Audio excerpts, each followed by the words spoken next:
우리 성도님들이 찬송하는 것을 제가 이렇게 보면은 모르는 찬송이 없는 것 같아요.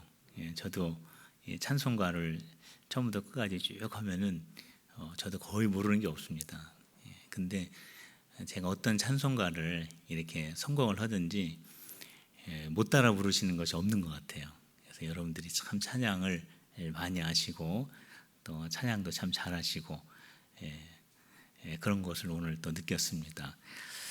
오늘 우리가 함께 읽은 이 말씀을 보면은 이 8장 말씀을 시작하면서 이러한 대제사장이 우리와 함께 계시다 이런 말로 시작을 합니다. 이러한 대제사장은 어떠한 것을 말하고 있냐면은 7장에서 소개한 그 대제사장을 말합니다. 우리가 히브리서의 말씀을 1장, 2장, 3장 쭉 이렇게 살펴보고 있는데 이러한 대제사장, 이거는 7장에서 말한 대제사장을 말하는 겁니다. 자, 이 7장에서 대제사장, 그분은 누구신가요? 그분은 예수님이시죠. 그 예수님을 7장에서는 뭐라고 말씀하셨냐면은 우리가 세 가지 정도 지난주에 말씀을 드렸습니다. 그 첫 번째는 뭐냐면 구약의 제사장은 율법에 의해서 세워졌지만은 대제사장이신 예수님은 불멸의 생명의 능력으로 세워졌다. 그런 말씀하셨어요. 이 불멸의 생명의 능력은 전능하신 하나님이 세우셨다라고 하는 그러한 의미입니다. 구약의 제사장은 시간의 제한 속에서 시간이 지나면 사라지게 되지만 대제사장이신 예수님은 영원하시다. 구약의 제사장과 예수님이신 대제사장을 비교하면서 제한성과 영원성을 그렇게 비교했습니다. 그리고 구약의 제사장은 반복적으로 제사를 드리지만 대제사장이신 예수님은 십자가의 사건을 통해서 십자가의 사건 한 번을 통해서 모든 인류를 하나님의 자녀로 변화시킬 수 있는 그 길을 마련하셨다. 반복될 필요가 없다. 십자가의 사건은 단 이례적인 사건으로 완전한 제사를 이루셨다.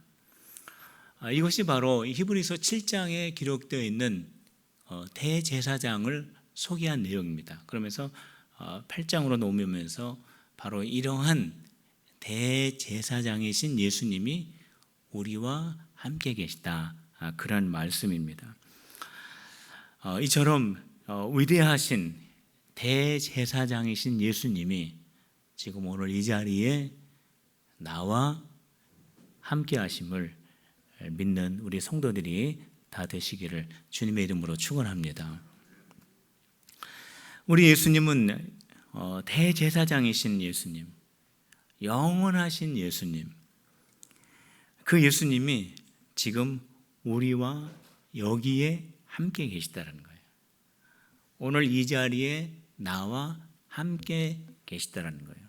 그러면서 8장을 그렇게 시작하는데 이 8장 말씀에서도 역시 예수님이 어떠하신 분인가, 예수님이 얼마나 구약의 제사장들과 비교할 수 없을 정도로 위대하신 분인가를 계속해서 설명해 가고 있습니다.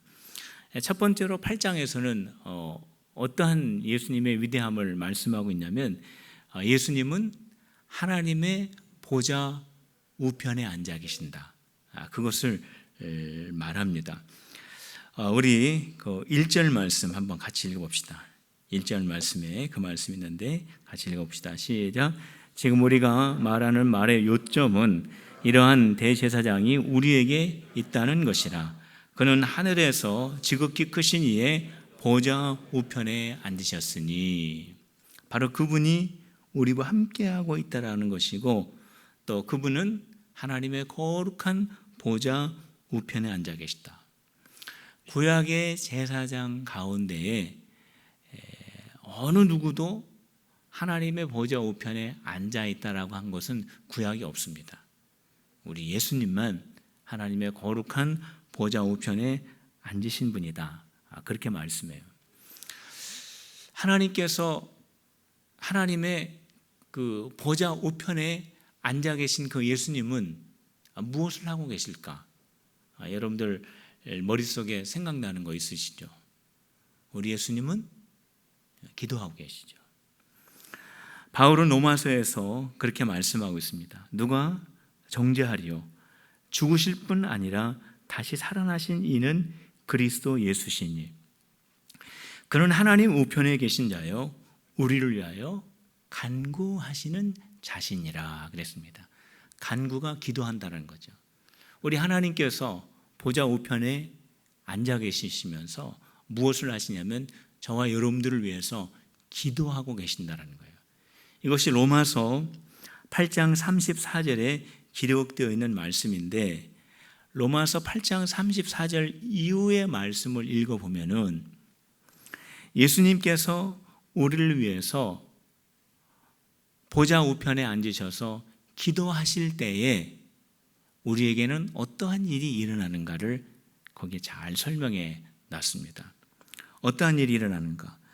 34절 이하의 말씀을 쭉 읽어보면 어떠한 일이 일어나냐면은 우리 예수님께서 하늘 보좌 곁에서 저와 여러분들을 위해서 기도함으로 말미암아 우리들이 환난이나 곤고나 박해나 기근이나 적신이나 적신이라고 하는 것은 헐벗은 것을 말합니다. 위험이나 칼 앞에 놓여 있다 할지라도 승리케 하신다라고 하는 말씀이 나와요. 이 34절 이후를 쭉 읽어보면 그런 말씀이 기록되어 있습니다.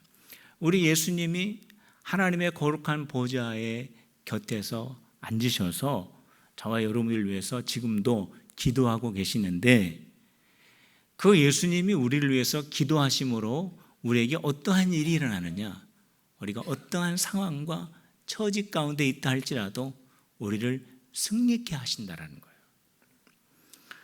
제가 그 이후의 말씀 한번 읽어보겠습니다. 누가 우리를 그리스도의 사랑에서 끊으리요? 환난이나 곤고나 박해나 기근이나 적신이나 위험이나 칼이랴. 그러나 이 모든 일에 우리를 사랑하시는 이로 말미암아 우리가 넉넉히 이기느니라. 할렐루야. 할렐루야. 성도 여러분, 환난, 곤고, 박해, 기근, 적신, 위험, 칼의 위험 가운데 있는 분들이 있다면 보좌 우편에서 지금도 영원토록 변함이 없이 저와 여러분들을 위해서 기도하시는 예수 그리스도가 계시다라고 하는 이 말씀을 꼭 붙잡읍시다. 이 말씀 붙잡고 승리하는 저와 여러분들이 다 되시기를 주님의 이름으로 축원합니다. 히브리서의 말씀을 보면은 우리 예수님은 보좌 우편에 앉아 계시는 우리 예수님을 말씀하면서 바울은 예수님은 보좌 우편에 앉으셔서 우리를 위해서 중보하신다 그렇게 말씀하셨는데 히브리서의 말씀에서는 뭐라고 말씀하시냐면은 우리 예수님은 섬기신다 그랬습니다. 오늘 우리가 읽은 말씀을 보면은 우리 2절 말씀 한번 같이 읽어봅시다. 우리 2절입니다. 시작. 성소와 참 장막에서 섬기는 이시라. 이 장막은 주께서 세우신 것이요 사람이 세우신 것이 아니니라. 자, 이 2절 말씀에 보면 바울은 예수님이 하나님의 보좌 우편에서 우리를 위해서 기도하신다라고 했는데 히브리서의 말씀에서는 우리 예수님은 섬기고 계시다라고 그렇게 말씀합니다. 그런데 이 2절 말씀에 보면은 우리 예수님이 어디에서 섬기시느냐? 참 장막에서 섬기신다 그랬어요. 이 참 장막은 무엇을 말하는 거냐면 하나님의 성소를 말하는 겁니다. 그러니까 하나님이 계시는 그 거룩한 그곳을 말하는 거예요. 자, 우리 예수님은 참 장막, 참 성소에서 섬기시는 대제사장이시다라고 이렇게 말씀하면서 구약의 제사장들하고 비교를 해요.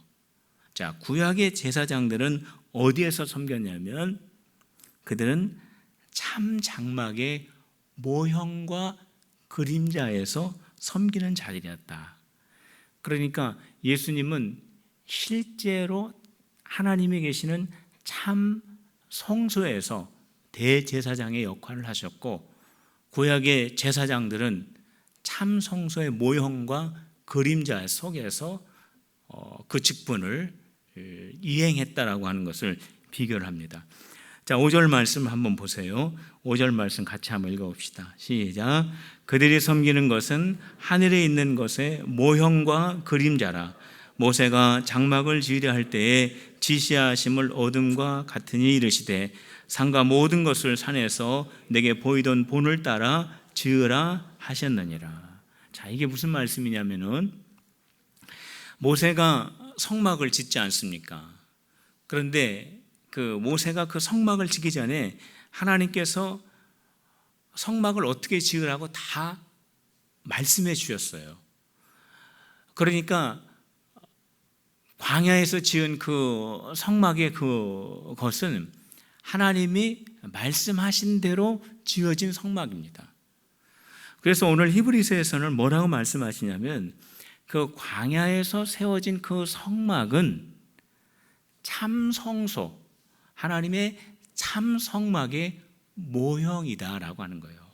하나님께서 모세에게 말씀하셨을 때 그것은 어떤 아무 의미 없는 그러한 그 모형이 아니라 하나님이 계시는 참 성막의 그 모형, 그것을 모세에게 말씀하셨고, 그것을 따라서 지은 그 성막이 바로 하나님의 참 장막의 모형이요 그림자다 라고 하는 말씀인데, 구약의 제사장들이 바로 그 안에서 섬기는 일을 했다라는 거예요.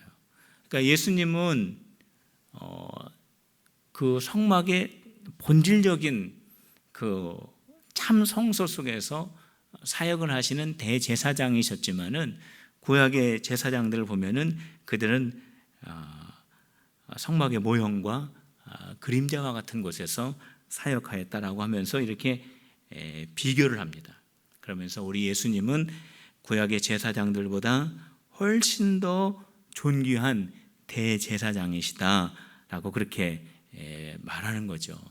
성도 여러분, 그런데 구약의 제사장과 대제사장이신 예수님을 비교합니다. 비교하면서 공통적인 게 있어요. 이 공통적인 게 뭐냐면 그게 뭘까요? 구약의 제사장과 대제사장이신 예수님의 그 공통점, 그들은 참 성소의 모형 속에서 그림자와 같은 것에서 있었고, 예수님은 실제 참 성소에서 계셨는데 그럼에도 불구하고 공통점이 있어요. 자, 그 공통점이 뭘까요? 그거는 섬김이라는 거예요. 섬김. 구약의 제사장도 성막을 섬겼고 참 성소에 계신 예수님도 보좌 우편에서 섬기셨다라고 하는 이 섬김이 공통점입니다. 성도 여러분, 베드로 사도가 우리 성도들 향하여서 뭐라고 말씀하셨냐면 너희는 왕 같은 제사장이다 그랬습니다. 우리는 다 왕 같은 제사장이라고 그렇게 말했어요. 그러니까 저와 여러분들은요, 제사장의 직분이 있어요. 자, 우리 성도들이 제사장의 직분을 지금 가지고 있는데 그 제사장의 그 직분을 가지고 있는 우리들이 해야 할 일은 무엇일까? 그게 바로 뭐냐면 섬김이라는 겁니다. 왜냐하면 구약의 제사장도 섬겼죠. 참 성소에 계신 대제사장인 예수님도 섬기셨습니다. 그렇기 때문에 저와 여러분들, 제사장의 직분을 받은 저와 여러분들의 해야 할 일은 무엇이냐면 섬기는 일이에요. 제사장들도 구약의 성막을 섬겼습니다. 예수님도 참 성소를 섬기셨습니다. 그렇다면 저와 여러분들은 무엇을 섬겨야 하는가? 교회를 섬겨야 합니다. 더 구체적으로 말씀을 드리면 교회 공동체를 섬기는 일을 해야 됩니다.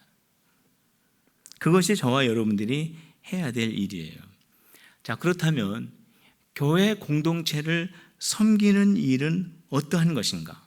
이것도 역시 구약의 제사장들 그리고 신약의 예수님이 어떻게 성막과 성소를 섬기셨는가를 우리가 보면은 우리가 알 수가 있습니다.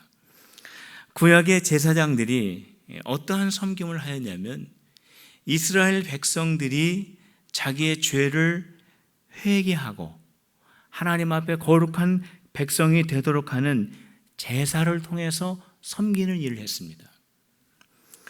우리 예수님은 어떠한 섬김을 하셨냐면 십자가 위에서 대속의 사역을 통하여 모든 사람들을 의롭게 하는 섬김의 사역을 하셨어요. 자, 그렇다면은 이 섬김의 본질은 무엇일까? 우리가 교회 공동체를 섬겨야 되는데 이 섬김의 본질은 교회 공동체가 거룩하여지고 온전한 모습이 되도록 하는 것이 섬김의 본질입니다. 성도 여러분, 어떻게 하면은 교회 공동체를 거룩하고 온전하게 저와 여러분들이 섬길 수 있을까요? 우리 예수님께서 우리에게 그 본을 보여주셨습니다. 우리 예수님께서 모든 사람들을 어떻게 하나님의 의로운 자로 변화시키시는 그런 섬김의 일을 하셨을까? 우리 예수님은 어떻게 하셨냐면은 우리에게 어떠한 본을 보여주셨냐면은 십자가에서 죽으심으로 저와 여러분들을 거룩하게 하셨습니다. 우리 필그림 교회가 거룩하고 온전한 교회가 되기 위해서 저와 여러분들이 해야 할 일이 있다면 그것은 내 자신이 예수님처럼 죽는 것입니다. 믿으십니까? 내 자신이 예수님처럼 죽고 내 안에 계신 예수님이 살아날 때에 우리 필그림 교회가 거룩하고 온전한 공동체가 될 수 있습니다. 우리 모두가 죽고 예수 그리스도를 드러내어서 거룩한 공동체, 온전한 공동체, 성숙하는 공동체가 되는데 쓰임받는 저와 여러분들이 다 되시기를 주님의 이름으로 축원합니다. 구약의 제사장들과 예수님을 또 이렇게 비교하면서 구약의 제사장들은 동물을 드리고 곡식을 드렸습니다. 제물로. 그런데 예수님은 자기 자신을 제물로 드렸어요. 이게 엄청난 차이가 있다는 거예요. 구약의 제사장들은 동물을 드리고 곡식을 드렸지만 대제사장이신 그 예수님은 자기 몸을 제물로 드렸다는 거예요. 구약의 제사장들은 자기의 시간과 땀과 노력을 드렸지만 예수님은 자기 자신 전체를 다 드렸다는 겁니다. 이것이 구약의 제사장하고 예수님하고 비교할 수 없는 그러한 점입니다. 구약의 제사장들이 따라올 수 없는 예수님의 우월성이 여기에 담겨져 있습니다. 성도 여러분, 우리가 어떻게 하나님의 자녀가 되었습니까? 믿음으로 하나님의 자녀가 되었습니다. 우리가 하나님의 자녀 되기 위해서 우리가 한 것은 아무것도 없어요. 우리는 그냥 믿기만 해서 하나님의 자녀가 되었습니다. 그래서 성경 말씀에서는 우리가 값 없이 하나님의 자녀가 되었다라고 그렇게 말씀도 합니다. 그런데 여기에서 우리가 잘 생각해야 될 것이 있습니다. 우리가 값 없이 하나님의 자녀가 되었다고 해서 우리가 하나님의 자녀 된 것이 아무런 대가 없이 된 것이 아니라는 거예요. 저와 여러분들이 하나님의 자녀 되기 위하여 우리 예수님의 생명이 대가로 지불되었다라고 하는 것을 우리가 분명히 알고 있어야 하는 것입니다. 저와 여러분들이 얻은 이 구원은 값없이 이루어졌어요. 이것은 아무 대가 없이 그냥 되었다는 것이 아니라 우리가 지불한 것이 없다라는 거예요. 우리가 지불할 수도 없고, 우리가 하나님의 자녀된 것은 예수님의 생명이 지불이 되어서 우리가 하나님의 의로운 자녀가 되었습니다. 우리가 하나님의 자녀가 되기 위해서 예수님이 죽으셨어요. 예수님의 생명이 지불되셨어요. 그렇기 때문에 저와 여러분들이 지금 믿음으로 말미암아 하나님의 자녀가 되지 않았습니까? 여러분 그것을 믿으십니까? 믿음으로 우리가 하나님의 자녀가 되었는데, 하나님의 자녀가 된 우리의 가치는 어느 정도일까? 예수님의 생명의 가치라는 거예요. 성도 여러분, 이 사실을 다 깨닫게 되시기를 주님의 이름으로 축원합니다. 내가 하나님의 자녀가 된 가치가 어느 정도의 가치냐면은 값없이 된 가치가 아니라 하나님의 독생자 예수 그리스도가 죽으시고 얻게 된 그 예수님의 생명의 가치와 동등하다라는 겁니다. 그렇기 때문에 우리가 하나님의 자녀 아닙니까? 우리가 하나님의 자녀인데, 내가 하나님의 자녀라고 하는 이 사실을 소중하게 여기지 못한다면은 이거는 우리를 위해서 생명을 지불하시고 우리를 자녀 삼으신 하나님에게 큰 잘못을 하는 겁니다. 이거는 옳은 것이 아닙니다. 우리 하나님께서 독생자 아들 예수 그리스도를 십자가에 내어주시고, 우리 예수님께서는 그 십자가에서 당신의 몸을 다 버리시기까지 해서 저와 여러분들을 하나님의 자녀로 삼아주셨는데, 우리가 하나님의 자녀된 이 사실에 대해서 우리가 소중함을 느끼지 못하고, 우리가 이 직분에 대해서 귀중함을 느끼지 못하고 살아간다면은 그건 하나님 앞에 큰 잘못이에요. 그거는 옳지 않은 겁니다.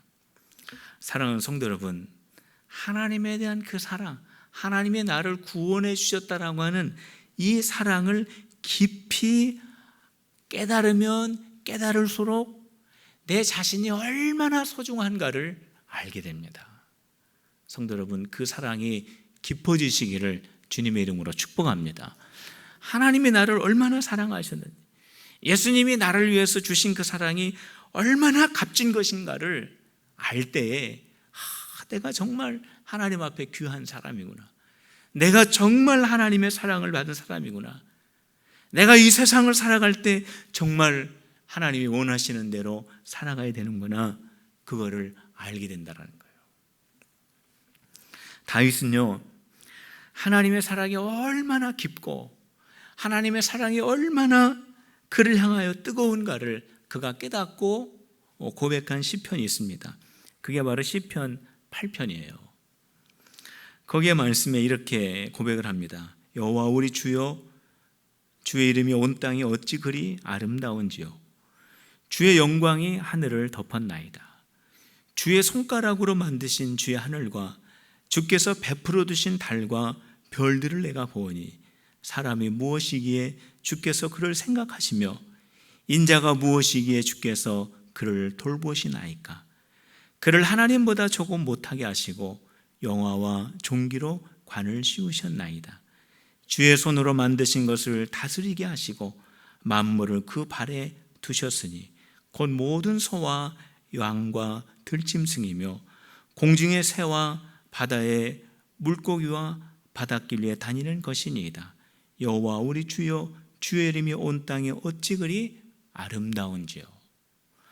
그러니까 다윗이 하나님이 자기를 얼마만큼 사랑하는가를 너무나 깊이 경험하면서 자기가 하나님으로부터 받은 사랑을 깊이 깨닫게 됩니다. 그러니까 자기가 얼마나 소중한 사람인가를 그가 알게 됩니다. 그러면서 자기를 둘러싼 모든 환경을 보니까 그 속에서 그 하나님을 경험하게 되고 그 모든 환경이 너무나 아름답게 보여지고 그것을 그렇게 깨닫게 되었다는 거죠. 우리 예수님은 구약의 제사장들과는 비교되지 않는 너무나도 아름답고 귀중한 직분을 얻으셨다. 그 직분은 오늘 또 어떻게 말씀하고 있냐면 더 좋은 언약의 중보자가 되셨다라고 그렇게 말씀합니다. 우리 6절 말씀 우리 같이 한번 읽어봅시다. 우리 6절입니다. 시작. 그러나 이제 그는 더 아름다운 직분을 얻으셨으니 그는 더 좋은 약속으로 세우신 더 좋은 언약의 중보자시니라. 구약의 제사장은요, 중보의 역할을 했습니다. 하나님과 이스라엘 백성들 그 사이에서 대표적으로 어떠한 일을 했냐면 제사 드리는 일을 했어요. 물론 이스라엘 백성들이 와서 그들도 열심히 제사에 참여하긴 했지만은 그래도 이 제사를 주관하는 그 주 임무가 바로 제사장들이었기 때문에 하나님과 이스라엘 백성들 그 사이에서 그 제사를 담당하는 일을 합니다. 그런데 이 제사가 제한적 제사예요. 왜냐하면 이스라엘 백성들이 자기의 죄를 용서받기 위해서 하나님 앞에 제사를 드립니다. 그러면은 그 죄만 용서가 되는 거예요. 다시 세상을 살다가 연약해서 또 죄를 범하면은 그 죄를 가지고 다시 하나님 앞에 와서 제사장과 함께 하나님 앞에 제사를 드려야 합니다.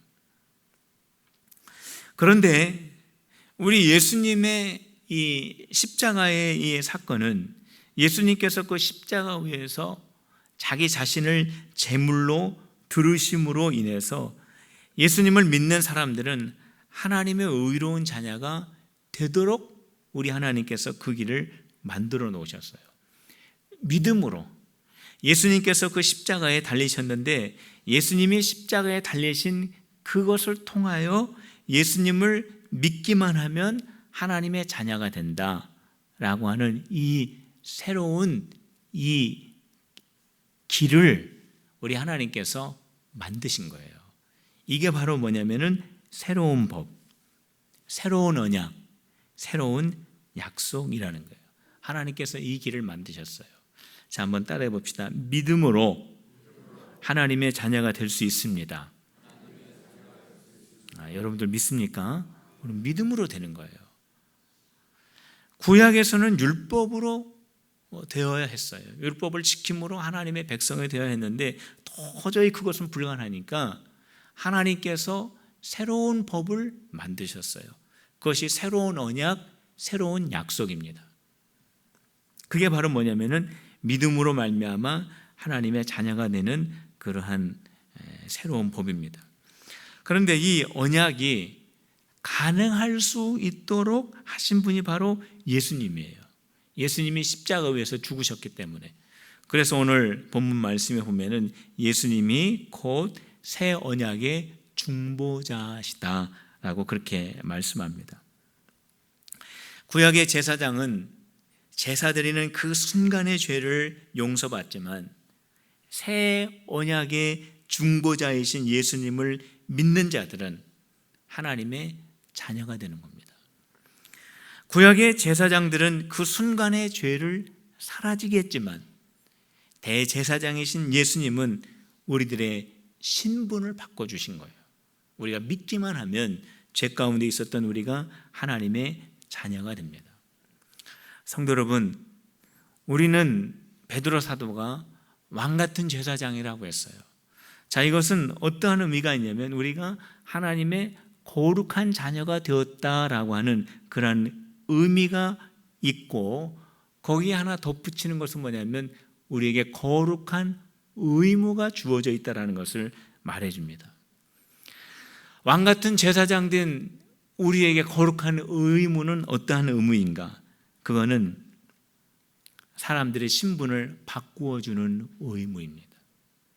아직도 하나님을 알지 못하는 그 사람들에게 예수 그리스도를 전함으로 말미암아 그들이 하나님의 자녀가 될 수 있도록 하는 그들의 신분을 바꿔주는 거룩한 의무가 저와 여러분들에게 있습니다. 다른 사람의 영적인 신분을 바꿔주는 데는 여러 가지 방법이 있을 수 있겠죠.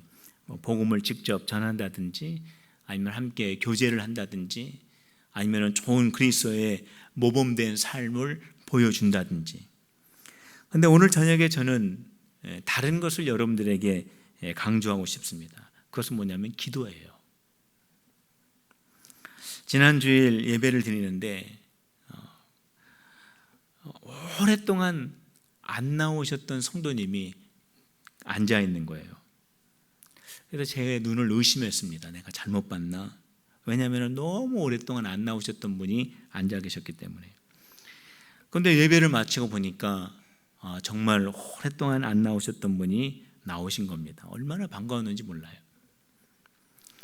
그분과 잠깐 대화를 하고 헤어진 후에 제 마음에 아주 큰 감동이 있었습니다. 그것은 뭐냐면 제가 그분을 위해서 계속 기도하고 있었거든요. 제가 그날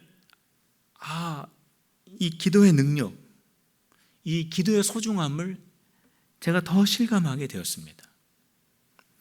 성도 여러분, 태신자의 가정을 위해서 기도하자. 지금 그렇게 말씀을 드렸죠. 또 우리 태신자를 위해서 우리가 기도하자. 그렇게 말씀을 드렸습니다.